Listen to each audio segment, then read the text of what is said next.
Irmãos, nós vamos estudar um pouco sobre o que temos visto, os cânones de Dort e a heresia arminiana. Isso é essencial nós estudarmos sobre a doutrina e também os ataques que ela vem sofrendo. O apóstolo Paulo, na sua segunda epístola aos Coríntios, capítulo 11, 3 e 4, ele nos adverte, dizendo que Satanás ele tem essa função de seduzir, de enganar e de perverter o Evangelho de Cristo. Então ele oferece o Evangelho de Cristo sob uma nova perspectiva.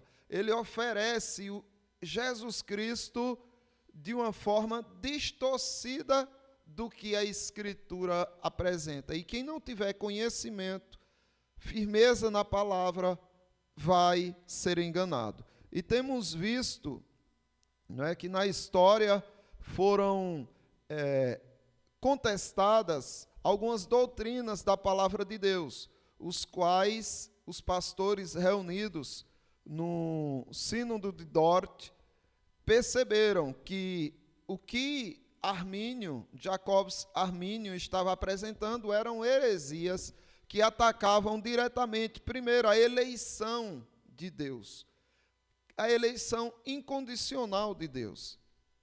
Atacava também a expiação definida ou a expiação restringida, que é aquela que Jesus Cristo morreu pelo seu povo apenas, e por quem ele morreu, ele salvou eficientemente.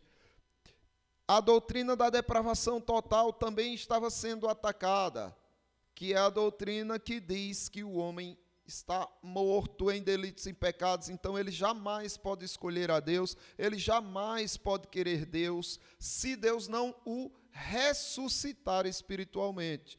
Por isso que lá em Efésios você vê, no capítulo 2, ele vos deu vida, estando vós mortos. Atacou-se também a doutrina da graça irresistível, ou o chamado eficaz, de que o Espírito Santo, quando chama internamente, chama no coração, não tem esse que resista, pois ele fica maravilhado com a beleza e a sublimidade de Cristo e se prende a Cristo por amor. Nós vamos estudar isso mais à frente também. E a perseverança dos santos, ou preservação dos santos, que é Deus quem faz com que você tenha condições de perseverar até o fim. É a graça de Deus que te mantém firmes até o fim. Sem a perseverança você não será salvo. Aquele que não perseverar até o fim não será salvo. Porém, é a graça de Deus que te mantém nessa perseverança. Sem a graça de Deus você negaria Cristo no mesmo instante. E aí, meus irmãos, nós estamos vendo a relação da eleição incondicional e a pregação do Evangelho. Porque se o povo de Deus já tem seu número específico para ser salvo, e se nenhum deles, nenhuma pessoa dentre esse povo que foi escolhido por Deus entregue a Jesus para Jesus salvar, se nenhum deles pode se perder, e se eles são predestinados à salvação, predestinados à imagem de Cristo, então, para que pregar? É isso que nós estamos vendo, e nós já vimos que um dos motivos pelos quais devemos pregar é porque nós não sabemos quem são os eleitos de Deus. Então devemos pregar a todos, afinal de contas, só Deus sabe quem é seu eleito. E aí nós pregamos, e o eleito de Deus, quando ouve, o Espírito Santo aplica a mensagem e o traz. Vimos também que devemos pregar porque Deus mandou. Pronto, Deus manda e a gente obedece. Só isso, não é? Ai de mim se não pregar o Evangelho, disse o apóstolo Paulo. Ai de mim se não pregar. Então, uma maldição muito grave pesa sobre aqueles que se omitem à pregação. Porque se o Senhor mandou, é bom obedecer. Tá? E outra coisa, nós pregamos para a glória de Deus. Nós pregamos porque Deus é glorificado na pregação, independente do resultado que ela surta. o resultado que venha da pregação não importa para nós. O que nós precisamos saber é só que Deus está sendo glorificado. É um duplo resultado. Deus é glorificado nos que se perdem, rejeitam, e nos que se salvam, que o Espírito Santo chama. Aí os Cânones de Dort, no artigo 4, diz: a ira de Deus permanece sobre os que não creem no Evangelho. Então essa é a realidade. A ira de Deus está sobre eles. Mas aqueles que o recebem e abraçam a Jesus, o Salvador, com uma fé verdadeira e viva, são libertados por ele da ira de Deus e da destruição e presenteados com a vida eterna. Então, é um resultado duplo. E é aquilo, vão existir uns que vão ressurgir dos mortos para a vida eterna e outros que vão ressurgir dos mortos para vergonha e horror eterno. Como diz aqui em Daniel, capítulo 12, 1 e 2.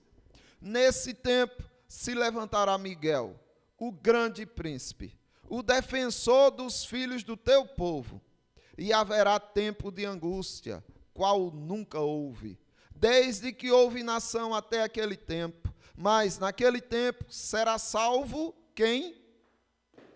Quem será salvo? Todas as pessoas? O teu povo. Será salvo o teu povo. Então Deus tem um povo e esse povo será salvo. Todo aquele que for achado, inscrito num livro. Então é esse povo que vai ser salvo, que já está inscrito no livro. Muitos dos que dormem no pó da terra ressuscitarão, uns para a vida eterna e outros para vergonha e horror eterno. Entendem, irmãos? Ter o filho versus não ter o filho.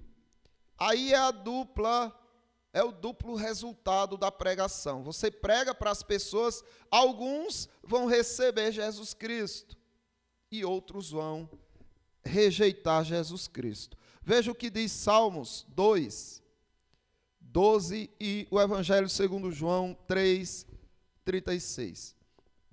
Diz assim: por isso, quem crê no Filho tem a vida eterna. Irmãos, não vão ter a vida eterna. Já tem. E não é uma vida eterna que se acaba no decorrer da caminhada do crente, porque deixa de ser eterno.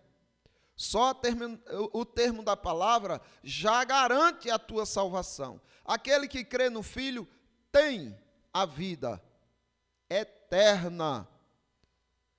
O que, todavia, se mantém rebelde contra o Filho, não verá a vida, mas sobre ele permanece a ira de Deus. Então, observe que tem um duplo resultado aqui. Aqueles que têm o Filho, eles têm sobre ele o amor de Deus, a vida eterna. Aqueles que não têm o Filho, têm sobre eles permanentemente a ira de Deus. Por isso que o Salmo 2,12 diz: beijai o Filho, para que não se irrite, e não pereçais no caminho, porque dentro em pouco se lhe inflamará a ira. Bem-aventurado todos os que nele se refugiam. Então a ira de Deus está, e quando ela descer, quando for o dia do juízo, todos aqueles que não têm o Filho como seu refúgio serão lançados nas trevas. É semelhante o que aconteceu lá. Aquilo é uma figura do que estaria por vir num juízo eterno. Era uma sombra mostrando mais ou menos como vai ser naquele dia o que aconteceu na 10ª praga do Egito. Todos os primogênitos sendo eliminados pelo anjo vingador. E aí quem tinha o sangue do cordeiro nas vergas das portas, o anjo da morte passava por cima. E aquela casa que não tinha, ele entrava e ali ceifava um primogênito. É assim que vai acontecer. O Senhor Deus vai derramar a sua ira, e todos que tiverem marcados com o sangue de Jesus Cristo, todos que tiverem Cristo como seu refúgio, a ira de Deus passará por cima.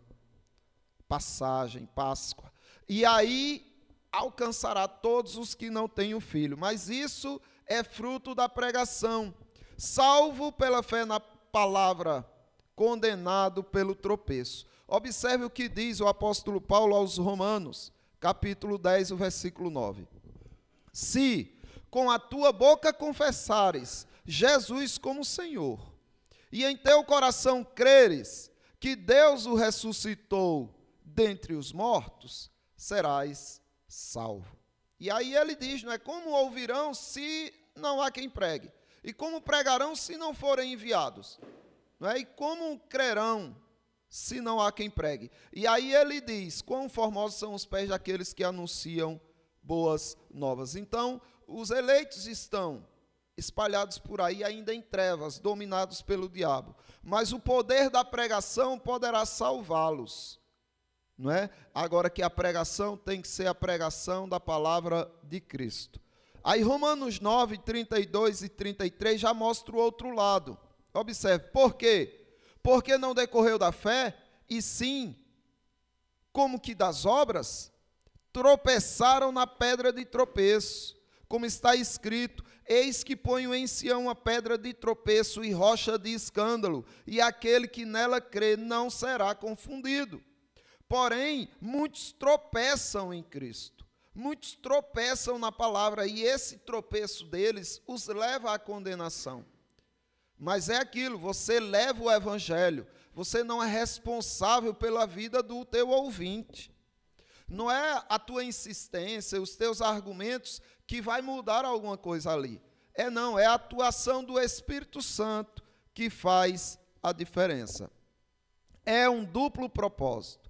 Veja só, porque assim como descem a chuva, Isaías 55, do 10, e a neve dos céus, e para lá não tornam, sem que primeiro regue a terra, e a fecundem, e a façam brotar, para dar semente ao semeador, e pão ao que comem.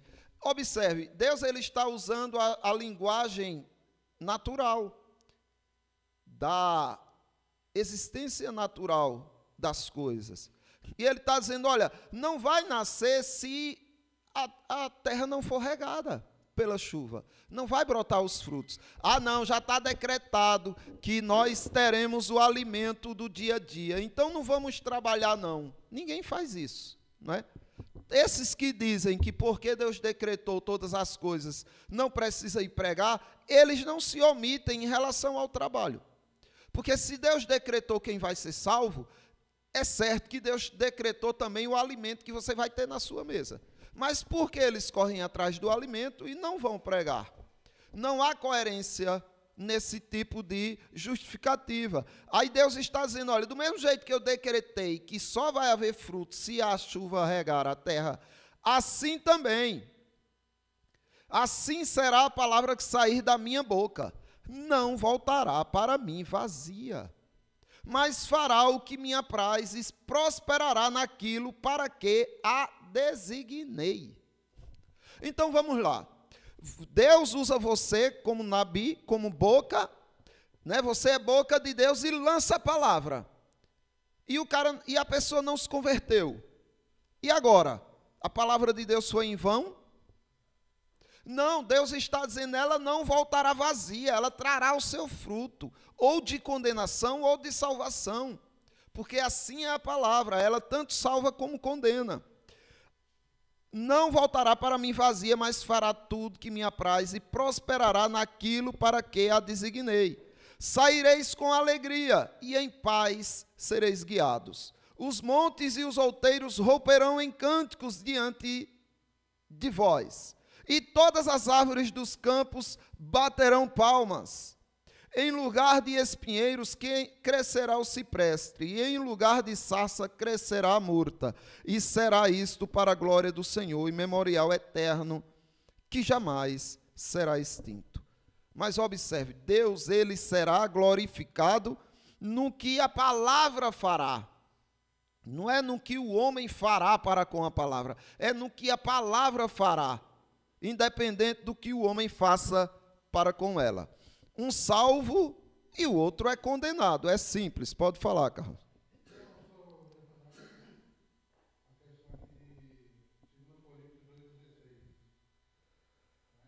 Ah.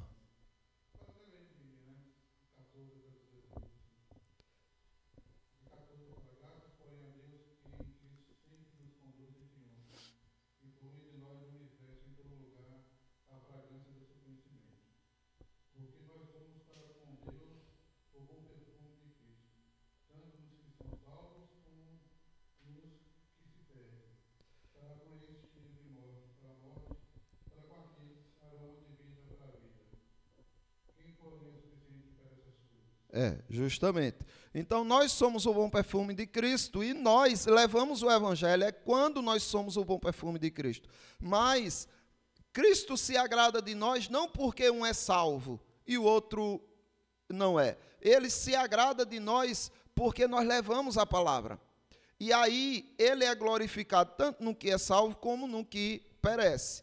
Veja só, um será salvo, o outro será condenado. É isso que nós entendemos. O Evangelho segundo Marcos, capítulo 16, o versículo 16.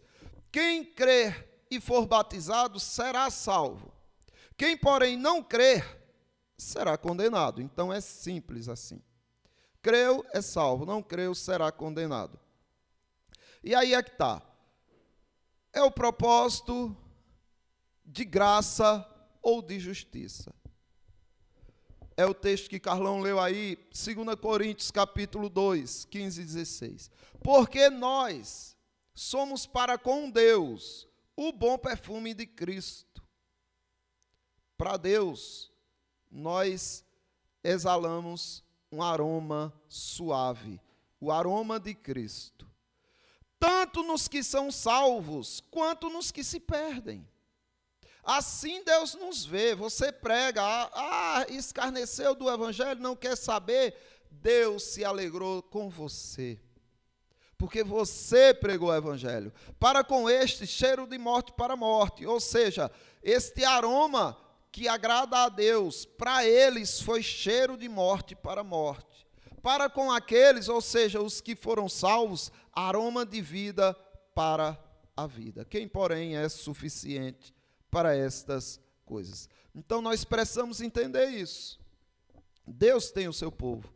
O seu povo é chamado pelo Senhor de vaso de honra. E os réprobos, aqueles que estavam em seus pecados e Deus os deixou em seus prazeres, são chamados de vaso de desonra. Como aqui, Romanos, capítulo 9, do 22 ao 24. Que diremos, pois, se Deus, querendo mostrar a sua ira e dar a conhecer o seu poder, suportou com muita longanimidade os vasos de ira preparados para a perdição. Então veja o que ele está dizendo.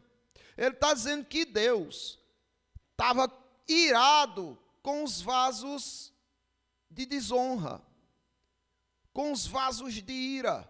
Deus estava irado com eles, mas Deus os suportou. Ele queria mostrar o seu poder e a sua ira, mas Deus os suportou com muita longanimidade. Mas eles estavam já preparados para a perdição, a fim de que também desse a conhecer a riqueza da sua glória em vasos de misericórdia.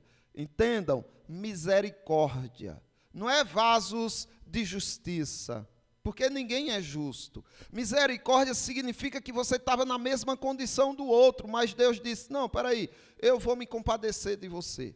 E daqueles outros? Eu não quero. Quem manda é Ele. Ele, quando manda todos para o inferno, Ele é justo. Quando Ele salva todos, Ele é misericordioso. Quando Ele manda uns para o inferno e outros para a salvação, Ele é justo e misericordioso, a fim de que também desse a conhecer as riquezas da sua glória em vasos de misericórdia, que para a glória preparou de antemão. Preparou estes vasos antes deles nascerem, para a sua glória, os quais somos nós, a quem Deus chamou, não só dentre os judeus, mas também dentre os gentios. Então, sobrou algum? Se sobrou, foi por causa do Senhor. Observe Romanos 9, do 27. Mas, relativamente a Israel, dele clama Isaías: ainda que o número dos filhos de Israel seja como a areia do mar, o remanescente é que será salvo, porque o Senhor cumprirá a sua palavra sobre a terra, cabalmente e em breve. Como Isaías já disse: se o Senhor dos exércitos não nos tivesse deixado descendência, ter-nos-íamos tornado como Sodoma e semelhantes a Gomorra. Percebem aonde está a diferença? Porque fomos salvos, porque o Senhor se compadeceu e salvou um remanescente. Isaías, ele fez isso. Ele pregou para um povo que ele sabia que não ia ouvir, porque ele estava simplesmente obedecendo a Deus, entendendo que Deus é glorificado também no homem endurecido, porque ele vai exercer a sua ira, a sua justiça. Isaías 6, 9 e 10. Então disse ele, Deus, a Trindade diz para Isaías: vai e diz a este povo: ouvi, ouvi e não entendais. Vede, vede, mas não percebais. Torna insensível o coração desse povo. Endurece-lhes os ouvidos e fecha-lhes os olhos, para que não venham ele a ver com os olhos, a ouvir com os ouvidos e a entender com o coração, e se converta e seja salvo. Então eles não iriam ser salvos. Deus não ia se compadecer deles, mas mandou pregar para eles. E aí Jesus Cristo também fez isso. Veja só, porque isso na verdade é uma profecia também que se aplica a Jesus Cristo, e não só o que aconteceu lá nos dias de Isaías. O Evangelho segundo Marcos 4, do 10. Quando Jesus ficou só, os que estavam junto dele, ou seja, seus discípulos, junto com os 12, com os apóstolos, o interrogaram a respeito das parábolas. Então Jesus pregou para uma grande multidão, a multidão foi embora, ficaram os discípulos e os apóstolos. Cercaram Jesus e foram perguntar: Senhor, a gente quer entender a parábola. A gente não quer deixar passar à toa a tua palavra. A gente não quer perder o sentido da tua palavra. E veja o que Jesus respondeu: a vós outros vos é dado conhecer os mistérios do reino de Deus. Então ao povo dele é dado, é um presente que eles conheçam os mistérios do reino de Deus. Mas e os outros, que não têm parte com ele? É dado também a conhecer os mistérios do reino de Deus?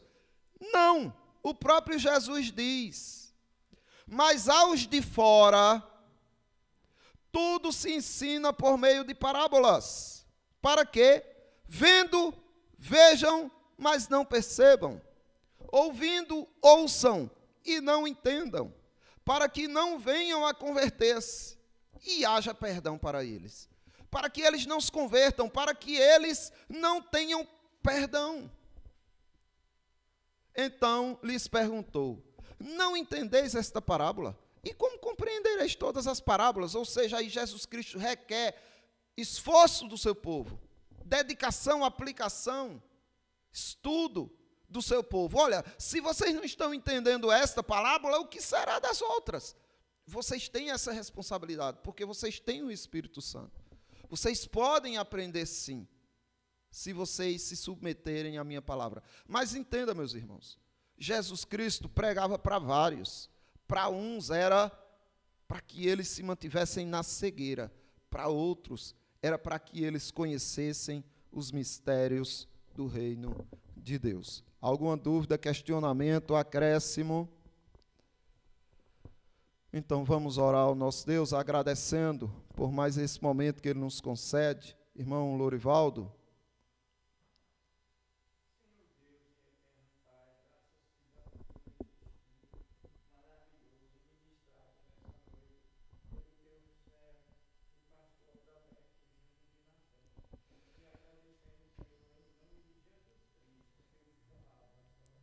Amém, Senhor.